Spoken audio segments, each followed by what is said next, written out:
அஸ்ஸலாமு அலைக்கும் and hello everyone. So மறுபடியும் இன்னொரு வீடியோவோட தமிழ் சாம்ராயிலிருந்து Rimsana. So thank you so much for supporting me until today. இதே மாதிரி இந்த வீடியோவை மிஸ் பண்ணாமல் பாருங்கள்.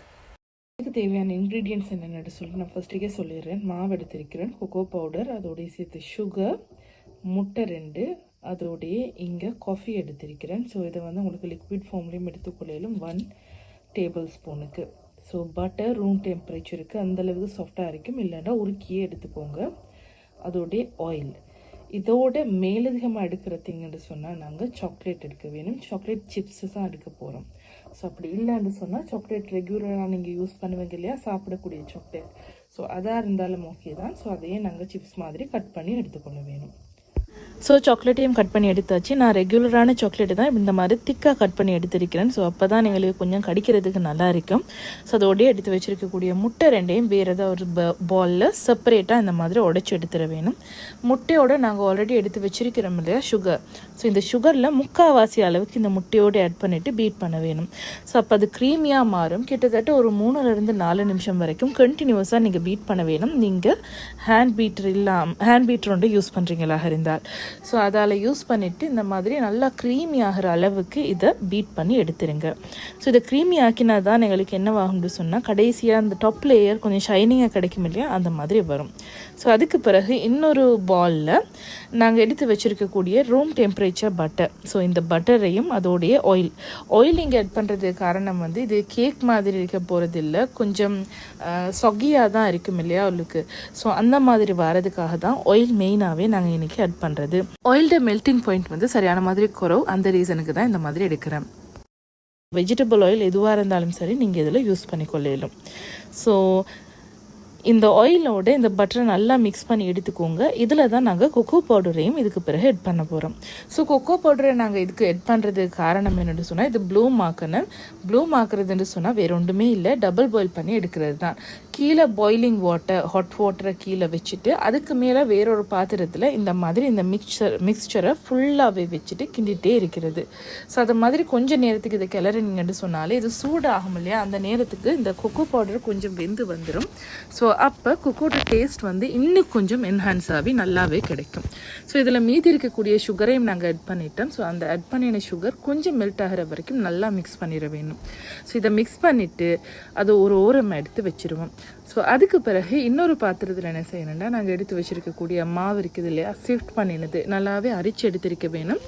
லம்ப்ஸ் எதுவுமே இல்லாமல் கட்டிகள் இல்லாத மாதிரி நல்லா அரிச்சு எடுத்திருக்கக்கூடிய மாவில் நாங்கள் கட் பண்ணி வச்சுருக்கக்கூடிய சாக்லேட்டு, அப்படி இல்லைன்னு சொன்னால் சாக்லேட் சிப்ஸ், இதில் ஆட் பண்ணிவிட்டு ஃபுல்லாகவே கோட்டாகிற அளவுக்கு மிக்ஸ் பண்ணிக்கோங்க.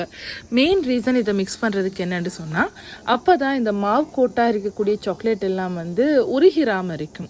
ஸோ உருகிச்சுன்னு சொன்னால் நாங்கள் ஆல்ரெடி மிக்ஸ் பண்ணியிருக்கக்கூடிய மிக்ஸில் அப்படியே கலந்துரும் அது சாக்லேட்டாக. ஸோ அப்படி இல்லாமல் அங்கங்கே கடிப்படுற அளவுக்கு இருக்கணுன்னு சொல்கிறதுக்காக தான் இந்த மாதிரி நாங்கள் மாவில் கோட் பண்ணி எடுக்கிறது. ஸோ இந்த அளவுக்கு மாவில் நல்லா கோட் பண்ணி எடுத்ததுக்கு பிறகு இதையும் ஒரு ஓரமாக எடுத்து வச்சுருவோம். ஸோ அதுக்கு பிறகு நாங்கள் ஆல்ரெடி மிக்ஸ் பண்ணி வச்சுருக்கோம் இல்லையா, இந்த லிக்விட் ஃபார்மில் வச்சுருக்கக்கூடிய இந்த சாக்லேட் இருக்கும் இல்லையா, சாக்லேட் அண்ட் பட்டர், அதில் எங்களுக்கு தேவையான மாதிரி நாங்கள் சால்ட் சின்னதாக ஒரே 1 கிராம் அளவுக்கு தான் சால்ட், கொஞ்சமாக சால்ட்டும், அதோடைய நாங்கள் எடுத்து வச்சுருக்கக்கூடிய காஃபி பவுடர் இருக்குது இல்லையா, அதையும் நாங்கள் லிக்விட் பண்ணிவிட்டு அதை அப்படியே எடுத்து இதில் போட்டுற வேணும். அதுக்கு பிறகு க்ரீம் பண்ணி வச்சுருக்கக்கூடிய எக் அண்ட் சுகர் மிக்சர், இதையும் இதில் ஆட் பண்ணிட வேணும். ஸோ இது ரெண்டுமே இதில் ஆட் ஆகினதுக்கு பிறகு எப்படி இருக்கும்னு சொன்னால், இது ஒன்று நல்லாவே கலப்பட வேணும், நல்லா கலப்படவும் வேணும். அதே மாதிரி நாங்கள் இன்கோப்ரேட் பண்ணி வச்சுருக்கக்கூடிய நல்லாவே முட்டையை பீட் பண்ணியிருப்போம் இல்லையா, ஸோ அந்த பீட் பண்ணின எக் உடஞ்சிராமல் இருக்க வேணும். அதில் இருக்கக்கூடிய இந்த காற்று எல்லாமே இல்லாமலும் இருக்கணும். ஸோ அதுக்காக வேண்டி கொஞ்சம் மெதுவாக ஸ்பெச்சுலா ஒன்றை யூஸ் பண்ணிவிட்டு இந்த மாதிரி கொஞ்சமாக இதை ஃபோல்டின் பண்ணிவிட்டு இதை நல்லா மிக்ஸ் பண்ணி எடுத்துட வேணும். ஸோ அங்கங்கே அந்த எக் மிக்சர் வெள்ளையாக தெரியாமல் இருக்க வேணும். ஸோ அந்த அளவுக்கு மிக்ஸ் பண்ணிவிட்டு அதுக்கு பிறகு நாங்கள் ஆல்ரெடி செப்பரேட் பண்ணி வச்சுருந்த இந்த மாவும் சாக்லேட் சிப்ஸும் மிக்சர் இருக்குது இல்லையா, அதையும் இதில் ஃபோல்டின் பண்ண வேணும். ஃபோல்டின்னு சொல்கிறது இது மாதிரி தான், சுற்றி சுற்றி எடுத்துகிட்டு நடுவால் வெட்டி விட்றது. ஸோ இதில் இருக்கக்கூடிய மாவோட கலர் கொஞ்சமே தெரியாத அளவுக்கு இது மிக்ஸ் ஆகிருச்சுன்னு சொன்னால் போதும். இவ்வளவு தான் இது. ஸோ ப்ரௌனி செய்கிறது தான் சிம்பிளான ரெசிபின்னு நான் சொல்லுவேன், கஷ்டமே இல்லாத வேலை. ஆனால் ஒரு விஷயம் என்னென்னு சொன்னால், ஒரு சிலருக்கு சரி வராதுன்னுவாங்க. அந்த மேலே வரக்கூடிய லேயர் இருக்குது இல்லையா, அது கொஞ்சம் அந்த ஷைனிங் இல்லாமலே வரும், உடஞ்சி வரக்கூடிய மாதிரி இருக்காது. சிலவங்களுக்கு வந்து கேக் மாதிரி வந்துடும்னு சொல்லுவாங்க. ஓவராக மிக்ஸ் பண்ணிட்டாலும் அப்படி இல்லைன்னு சொன்னால் ஐயோ கேக் தான் செய்கிறோன்ற யோசனை இல்லை. நாங்கள் பேக்கிங் பவுடர் இல்லைன்னு சொன்னால் பேக்கிங் சோடா இந்த மாதிரி ஏதாவது எலமெண்ட் ஆட் பண்ணிட்டோம்னு சொன்னாலும் கேக் மாதிரி தான் வரப்போகுது. ஸோ அந்த மாதிரி மிஸ்டேக்ஸ் எல்லாமே மாதிரி அவாய்ட் பண்ணிவிட்டு இந்த மாதிரி செஞ்சுட்டிங்கன்னு சொன்னால் ஓகே. ஸோ ஆல்ரெடி க்ரீஸ் பண்ணியாச்சு. க்ரீஸ் பண்ணிவிட்டு அதே மாதிரி அதில் ஆயில் பேப்பர் எல்லாமே செட் பண்ணி வச்சாச்சு. ஆயில் பேப்பர் கட்டாயமாக ஆட் பண்ண வேணும்.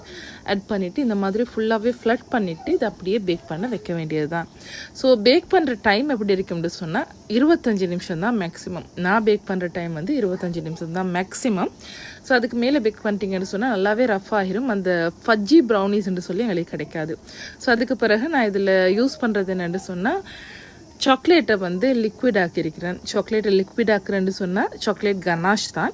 ஸோ சாக்லேட் கனாஷ்ன்னு சொல்கிறது வந்து கிட்டத்தட்ட 2 பார்ட் நீங்கள் சாக்லேட் போடுறீங்கன்னா ஒரு பார்ட்டுக்கு வந்து க்ரீமை போட்டுவிட்டு இதை ஹீட் பண்ணி எடுத்துட்டாலே இது ஓகே தான். ஸோ அந்த மாதிரி ஆட் பண்ணிட்டு தான் நான் இதெல்லாம் டெக்கரேட் பண்ணியிருக்கிறேன். ஃபைனலாக நான் இதுக்கு ஆட் பண்ணியிருக்கக்கூடிய திங்ஸ் என்னென்னு சொன்னால், சாக்லேட் க்ரம்ஸ் கொஞ்சம் இருந்துச்சு. ஸோ அந்த சாக்லேட் க்ரம்ஸ் எல்லாம் சுற்றி வர போட்டுட்டு அதுக்கு மேலே ஆமண்ட் க்ரம்ஸையும் ஆட் பண்ண போகிறேன். ஆமண்ட் க்ரம்ஸுக்கு பிறகு வந்து ஹார்ட் ஷேப்பில் கொஞ்சம் சாக்லேட்ஸையும் ஆட் பண்ணுறேன். கேட்ட ஆர்டர் எப்படி இருந்துச்சுன்னு சொன்னால், அவங்க என்கிட்ட கேட்டிருந்தது வந்து ஸ்ட்ராபெரிஸ், பட் இப்போ சீசன் இல்லை. ஸோ அதனால் எனக்கு அது செய்யலாம் போச்சு. அதுக்காக தான் இந்த மாதிரி ரிப்ளேஸ் பண்ணியிருக்கிறேன். ஸோ அதுக்கு அடுத்ததாக சைடில் இருக்கக்கூடியதான் இந்த பொக்கே செஞ்சதுன்னா. ஸோ இதுவும் வந்து ஓகே, ஈஸியாக தான் இருந்துச்சு, பெரிய அளவு கஷ்டமான வேலை ஒன்றும் இல்லை. So thank you so much for வாட்சிங் திஸ் வீடியோ. இந்த வீடியோ உங்களுக்கு பிடிச்சிருக்குன்னு நினைக்கிறேன். இந்த ரெசிபி வந்து நிறைய பேருக்கு ஹெல்ப்ஃபுல்லாகவும் இருக்கும்னு நினைக்கிறேன். சீக்ரெட் எல்லாம் வச்சுக்கொண்டு எதுவுமே இல்லை. ஸோ அதனால் இந்த ரெசிபியை உங்களுக்கு தாராளமாக நம்பி ட்ரை பண்ணலும். தேங்க்யூ ஸோ மச் ஃபார் வாட்சிங் this video. Keep supporting me.